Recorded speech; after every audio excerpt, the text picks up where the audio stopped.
Yun yung nakakatawa eh. Pag sobrang daming tubig, sobrang laki ng baha, wala rin pong tubig na lumalabas sa gripo namin. Rain collection, I think, would be very helpful because, again, it's free, tulong sa langit.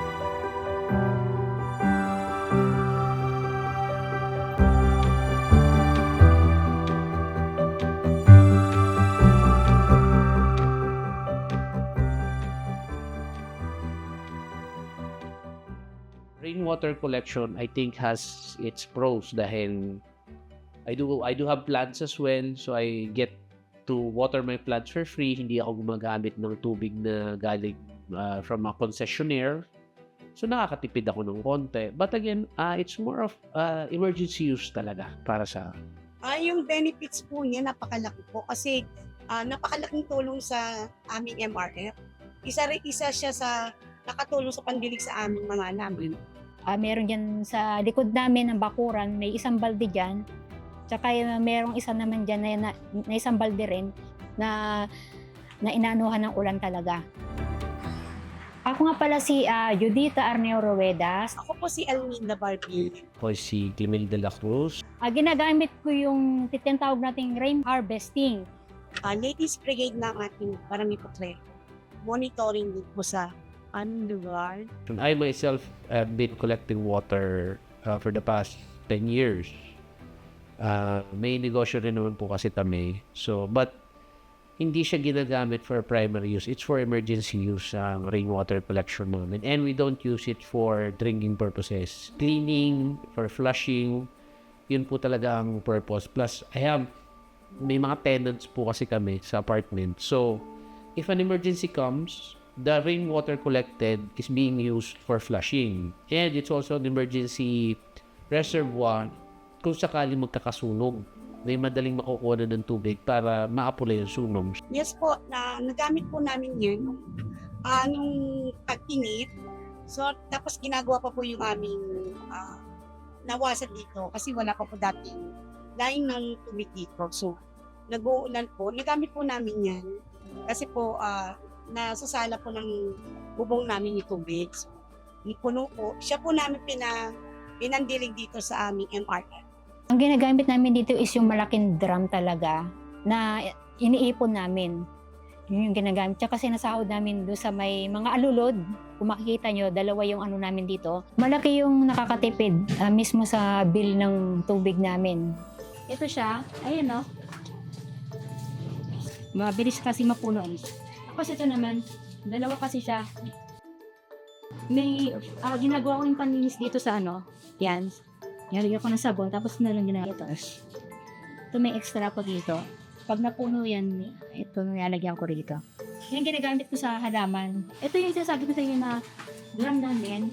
Medyo may ano na, pero magkagamit na naman siya. Yung gamit namin yung malaking isang. Yan, tinatakpan namin para di siya mapaksukan ng lambok. Kasi meron siya nito. Paano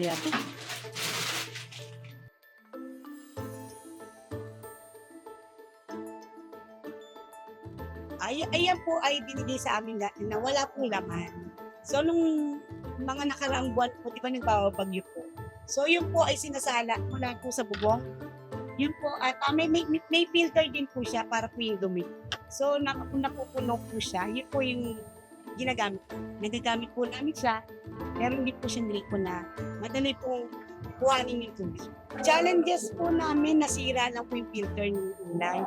So, hindi naman po namin alam na may yung nababaraan po siya. Bakit sabi namin, ba't hindi napupunuan pala yung filter? Meron pangarang. Yun po yung tinanggal namin na dumi. Tapos yun po ay napakinabangan din po sa bioreactor. Dahil ang bioreactor din po ay nangangailangan din po ng tubig. Anita po sa pagpagawa ng fertilizer. At malaking tuwa po ang putrero dahil po nabigyan po ng tubig. So, ang sistema ng pag-grain harvest natin, of course, pag umuulan, yung bubong ay sumasapo sa ulan at naiipon siya sa ating gutter or alulod. Yung alulod natin, kinabitan siya ng tubo na butasan. Yung tubo na yon ay kumukonekta sa ating catch basin, itong rainwater system natin. So, meron din siyang outlet para kung umaapaw na, pwede rin naman yon. Pero of course, ang pinaka-importante ay nakakakuha tayo ng tubig sa kanya. Would you imagine nagsimula ako with just one reservoir? Ngayon, dalawa na siya. Because I know that malaki matutulong niyan. Ako personally, before, I don't really look at the bill. Hindi ko tinitingnan masyado yung bill. But when I had my water collection system in place, nakita ko yung change.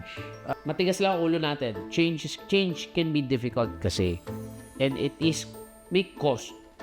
Hindi nila agad-agad nakikita yung cost na ang lagi nila nasa isip most probably is return of investment right away.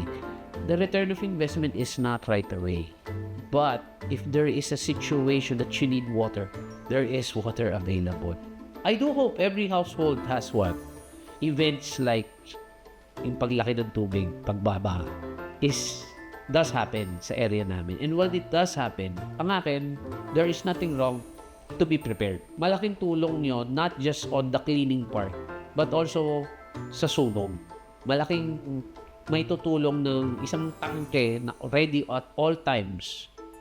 Pag merong emergency na nangyari, the community can help each other out. Balde-balde, pasa-pasa, para mapatay ang isang sunog.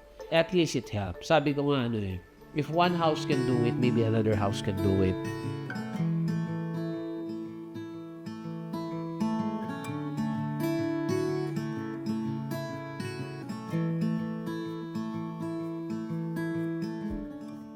Number one, it's free water. What's wrong with free water? And number two, there's also nothing wrong with prepping. Ang one thing that I always believe is if you prepare for something, dilubyo, wala ng tubig, you could be ready in any situation.